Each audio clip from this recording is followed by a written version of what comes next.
In this video, I'm going to show you how to convert artwork made in Photoshop into a vector file. And this takes surprisingly very little time if you follow these steps. So I'm an illustrator. I work in Photoshop. I don't work in Adobe Illustrator. But from time to time, I get asked to provide vector files, such as when I make t-shirts. So here's a t-shirt that I designed. It's got a very detailed trail map on it. This is just a mock-up. It is in a single color, and the process I'm going to show you is for single color graphics. But if you're designing in 2, 3, or more colors, you can just repeat the steps for this process for each color separation that you have. So I will now show you the file that I used for this shirt graphic. As you can see in my layers panel, there are many, many layers, so it is fairly complex. And if you zoom in, you can see that there's lots of subtle little textures and grainy edges and stuff like that. I want to preserve some of these qualities in the final print, even though it's going to end up as a vector file. Now, before I go through the process, I will show you that this file was made at 600 dpi and fairly large, quite a few times larger than what it needed to be. And I did that on purpose so that when it came to this step, it would be easier and the vector file would end up at a higher quality. Now, I've quickly jumped into Illustrator here just to prove a point, because we all know that Illustrator has its own vectorizing function called image trace. So I actually have my artwork made in Photoshop. I've dropped it into Illustrator here. This is what it looks like. You can see it has all the textures and whatnot. It's even in that kind of blue color. It's not all black. Theoretically, I should just be able to go to image trace and choose maybe black and white logo or something like that. And Illustrator should vectorize the artwork. You can see that it hasn't preserved enough detail. All of those textures are gone. And my lettering is like comically badly done. There's so much detail lost here, even though I made this file very high resolution. So we could go into the image trace properties and, change some of these advanced things.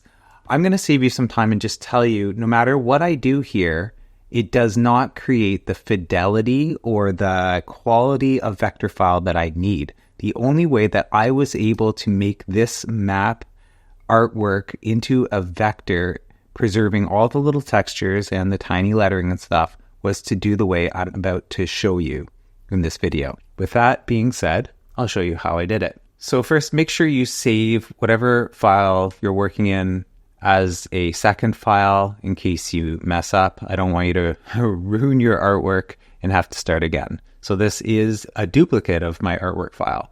Now what I'm going to do is just select all of the artwork except for the background. Doesn't matter what it is, just select all of those layers, and then you can create a smart object from those, and that will just turn all of it into a nice tidy single layer, and I'll show you why that is important in a moment. The next thing that you want to do is then create an adjustment layer by hitting this little circle icon at the bottom of your layers panel and then going down to threshold. And this will create a threshold adjustment layer.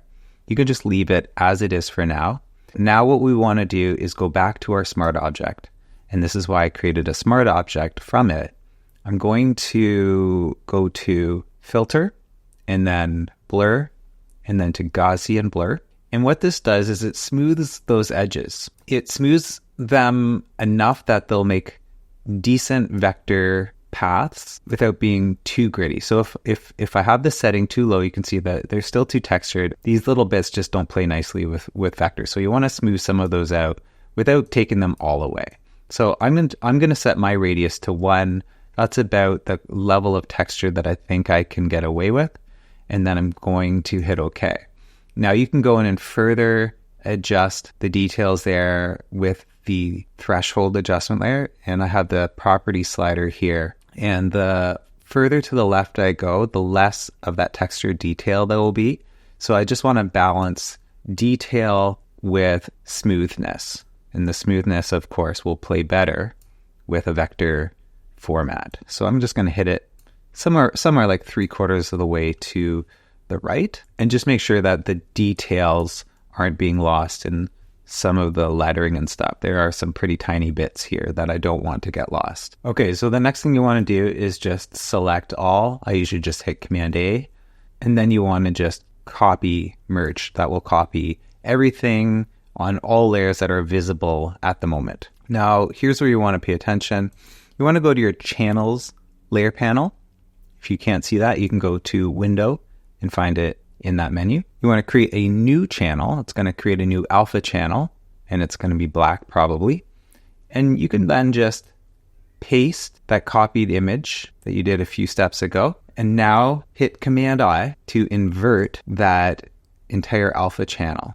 If you're still following along very carefully, now hit Command and then click on the alpha channel thumbnail there.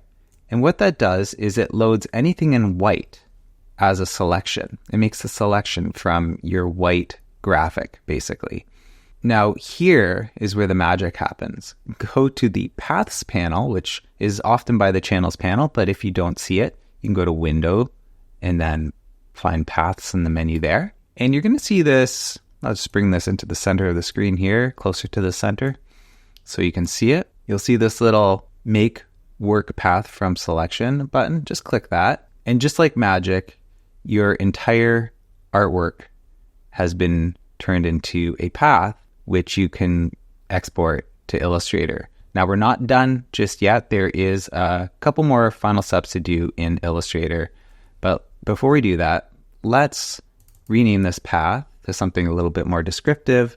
I will just call this Ledge View Vector. Okay, so the last step we want to do here from Photoshop is go to File, Export, Paths to Illustrator. And of course, you'll find the path that you just created. Mine's called Ledge View Vector. I'm going to hit OK. And I'm just going to save that as vectordemo.ai. And now I've just opened that file in Illustrator. I can't see it yet because it hasn't been filled in with anything, but I'm just going to hit Command A to reveal that those paths actually are there. And Command A just means select all.